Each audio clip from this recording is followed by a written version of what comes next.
Recherche. Ouais.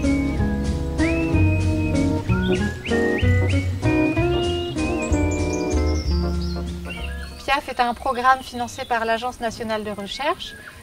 Nous avons effectué des recherches sur les perceptions des changements environnementaux par les populations locales, de façon comparative sur 12 sites et situés dans 4 pays, la France, les États-Unis, le Cameroun et le Zimbabwe.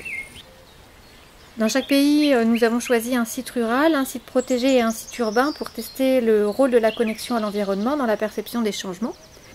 Notre équipe est composée de jeunes chercheurs principalement, qui sont issus de disciplines différentes en sciences humaines et sociales, ethnologie, anthropologie et géographie par exemple, et en sciences de la nature, notamment en écologie et plus principalement en écologie du paysage. En France, nous avons travaillé sur 3 sites dans la région Midi-Pyrénées, notamment dans une zone rurale, le Bas-Comminges, qui se situe à 80 km au sud-ouest de Toulouse. Le Bas-Comminges, on y mène des recherches au long cours dans diverses disciplines depuis la fin des années 70, notamment à l'INRA de Toulouse et au laboratoire de l'UMR d'INAFOR. L'objectif en est de comprendre les dynamiques paysagères de la biodiversité et des sociétés locales. Et notre site d'étude fait partie d'une zone labellisée zone atelier par le Centre national de la recherche scientifique, la zone atelier Pigard.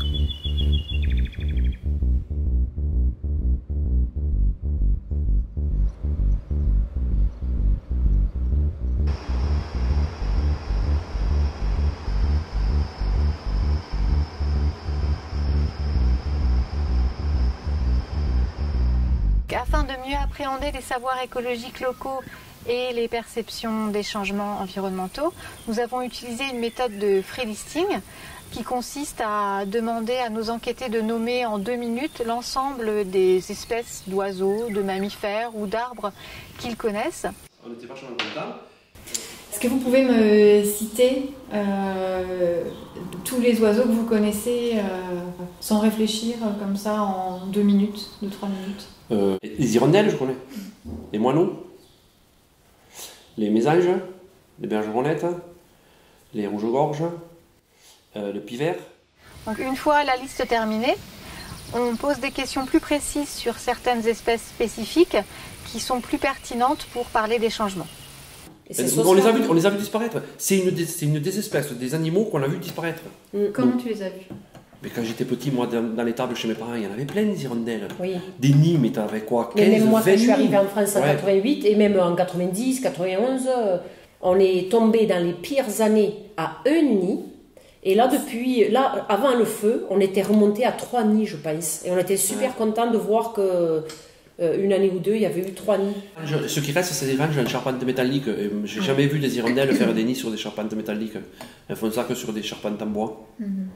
La famille Chassot s'est installée dans la région il y a environ 50 ans et j'ai commencé à travailler avec eux quand j'ai débuté mes recherches sur les dynamiques des territoires et de la société locale en 2003. J'ai pu obtenir de nombreuses informations auprès des grands-parents, de leurs enfants et de leurs petits-enfants. Donc c'était très intéressant et essentiel d'avoir le point de vue sur les changements et les perspectives pour le futur de la part de 3 générations différentes d'une même famille.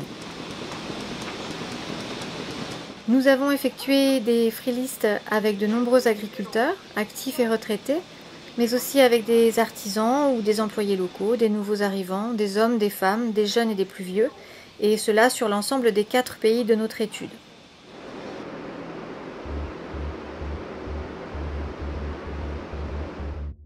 Nous avions aussi un projet de photographie participative, dans le cadre duquel nous avons demandé à une sélection d'informateurs de photographier les changements dans leur territoire. On a constaté que les préoccupations majeures des gens à l'échelle locale combinent un ensemble de changements environnementaux, mais aussi et surtout de changements sociopolitiques ou socio-économiques, et que cela est valable sur l'ensemble des terrains dans les 4 pays de notre programme.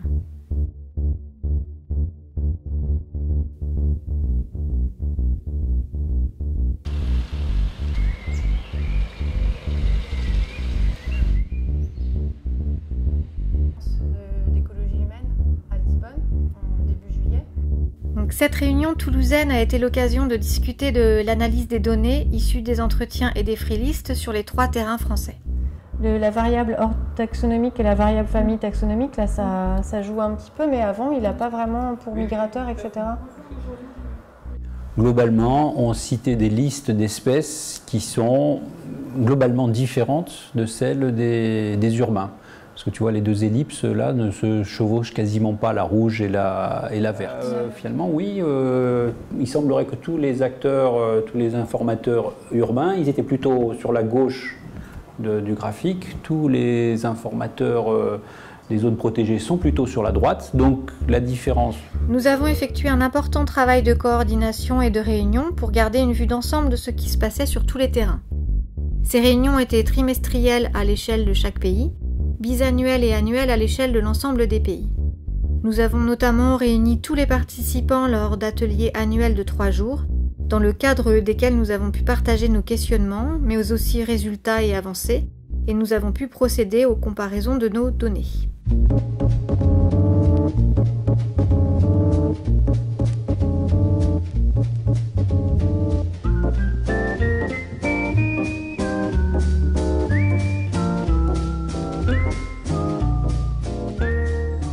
Les restitutions ont pour objectif de soumettre nos premiers résultats aux populations qui ont contribué à les produire. Le but est aussi de remercier les gens de participer depuis des années à nos programmes de recherche.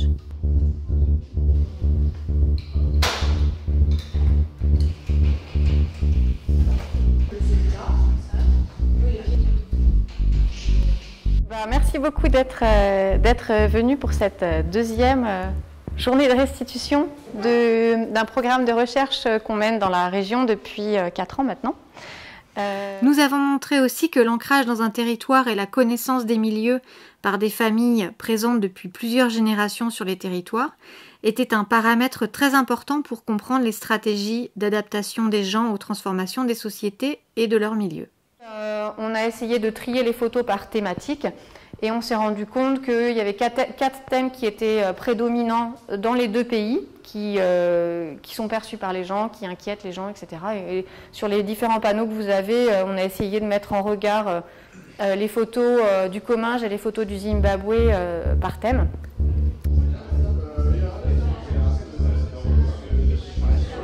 On a montré que les populations locales ont vraiment une connaissance très fine de l'évolution de leur territoire et de leur milieu, qu'elles construisent des diagnostics locaux de changements extrêmement précis et mettent en place des adaptations dans leurs pratiques au quotidien pour faire face aux changements.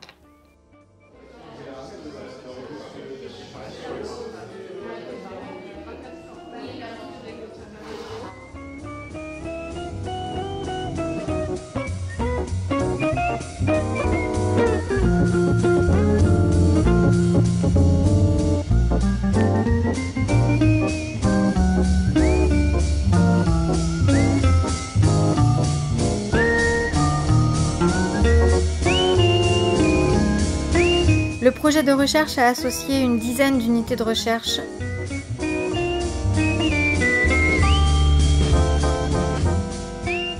Une vingtaine de chercheurs et d'ingénieurs ont collaboré au projet et nous avons pu financer 17 stagiaires de master et 2 postdoctorants pour nous accompagner dans nos travaux de terrain notamment.